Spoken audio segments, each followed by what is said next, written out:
Good afternoon. This is markas besar pemenangan Das Brahma, meaning to say the headquarter of two successful Mr. Darmin and Maja. Father, you are as a commandant here. Yeah. What do you think regarding how to be successful of this couple? Because we know in all over the world, these two guys, Darmin, Colonel Marinir, and this man are going to kebaikan-kebaikan bagi Poso. So the question to you is, bagaimana menurut Bapak kebaikan-kebaikan yang selama ini telah diberikan oleh Pak Darmin dan dengan pasangan ini, sehingga itu mempesona masyarakat Poso yang sebenarnya di Poso ini agak gonjang-ganjing sekarang, Pak. Silakan. Yang pertama, Pak Darmin adalah salah satu sosok figur anak Poso yang terbaik saat ini, di mana letak pembangunan yang begitu luar biasa yang beliau lakukan.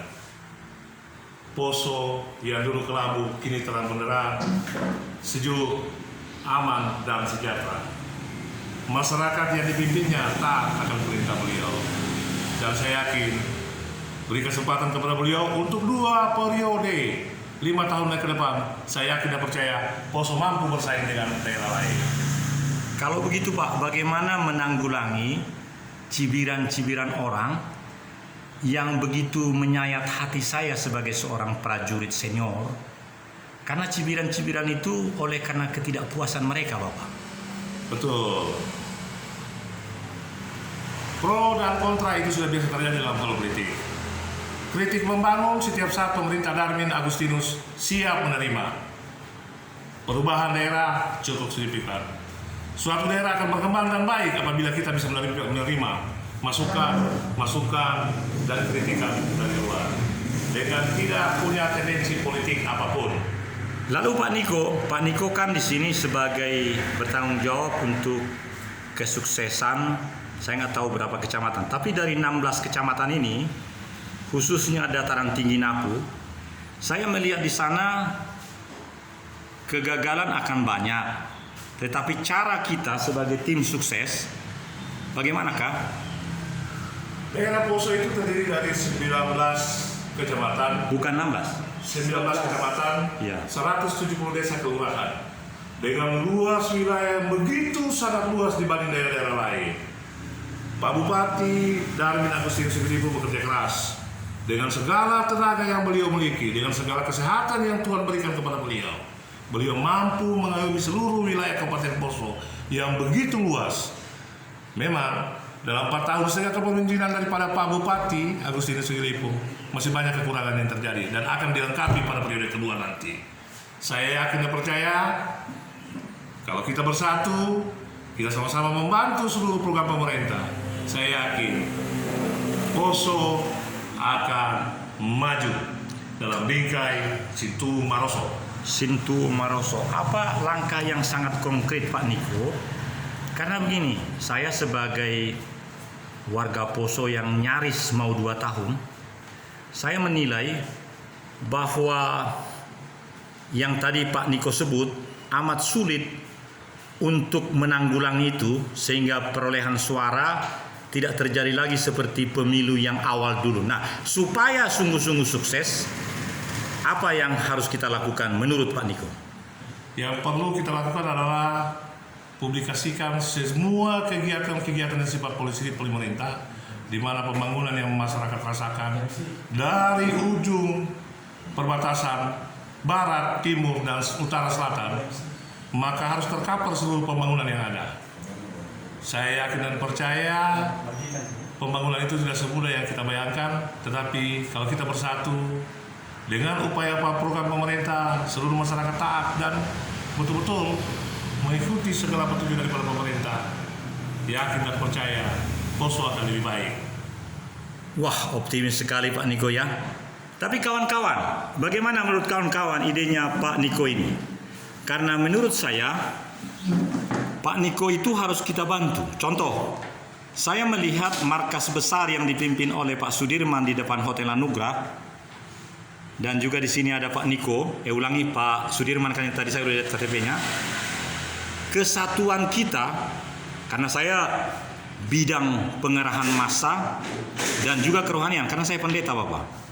Saya nggak tahu apakah di sini ada ustadz yang sangat terkenal ya. Saya pendeta dan yang saya tahu di 19 kecamatan ini agak sangat banyak yang Kristen. Nah, tadi sudah amat jelas dan ini sudah mau kita bikin 10 menit. Dan pertanyaan saya ke Bapak adalah, jika memang yang dikatakan Pak Niko Majid Lanusu tadi menjadi idola kita, Bapak sendiri sebagai pribadi, karena nanti setelah ini kita edit, langsung masuk di channel saya, channel PS Daniel Togar Maringan Sinaga, akan viral. Saya sangat cepat karena sudah begitu pekerjaan saya sekarang. Jadi Bapak sebut nama Bapak dan memberi semangat kepada semua yang menonton ini. Meskipun sekarang bukan kampanye, tapi layaklah Bapak menyatakan kebenaran yang memang niscaya yang harus kita wujudkan. Silakan Bapak. Nama saya Taslim Sabaroca, alamat saya Poso Pasisir. Ya, apa yang disampaikan tadi oleh Pak Niko Lanusu Majidnya. Itu patut diapresiasi. Dan kalau kita mau bekerja sama dan bergotong royong, bahu membahu untuk mendukung program ini, saya yakin juga Poso ini akan lebih baik ke depannya. Ya, saya kira cuma sampai ke situ saja. Langkah-langkahnya Bapak harus konkret kan? Iya. Jadi action dan juga seperti ini. Tadi ada orang mau minum kopi. Iya. Lalu tiba-tiba kopi ini datang. Nah, itu berarti untuk Bapak berdua, sehingga langsung dirasakan masyarakat itu, tidak asal omong doang. Iya. Itu Pak, ambil saja dua itu. Nah, jadi jangan hanya ngomong lagi. Pak Niko tadi sudah ngomong, Bapak ngomong lagi. Harus persis seperti ini. Bapak ambil dua, langsung bikin ke sana kopi, langsung sedap kita minum di sini. Jadi era sekarang kata Presiden, silakan Pak, silakan. Bapak ada sesuatu? Nah, this is ada lagi Bapak? Ya. Yang jelas, kenapa kami sepakat untuk memilih Darmin dan Amjad Lawasa? Yang pertama, sosok seorang Pak Darmin adalah mantan marinir Angkatan Laut dengan segudang prestasi strategi mengawal Indonesia menjadi tetap utuh. Ini disiplin yang beliau miliki menjadi panutan kami. Kemudian didampingi oleh seorang birokrasi handal, pernah menjabat sebagai Sekda Kabupaten Poso dan pernah menjadi Sekda, Sekretaris Sekprop Sulawesi Tengah, dan sekarang jabatan beliau Komisaris Besar PT Bank Sulteng. Itu menjadi modal utama untuk membangun masyarakat, birokrasi, dan pembangunan yang ada di Kabupaten Poso. Pertanyaan terakhir, Bapak Niko Majid Lanusu, Bapak sebagai pengusaha, seberapa besar kontribusi dan hakul yakin kun payakun yang Bapak berikan dalam perjuangan ini? Setidaknya saya bisa memberikan manfaat untuk orang lain, karena hidup ini yang terbaik adalah bisa memberikan manfaat untuk orang lain. Alhamdulillah. This is by reporting from Indonesia, Mr. Niko Majid Lanusu is the stronger man. How to be successful, Mr. Darmin and Amjad Lawasa. Your presenter, Colonel Daniel from Indonesia. Assalamualaikum. Salam.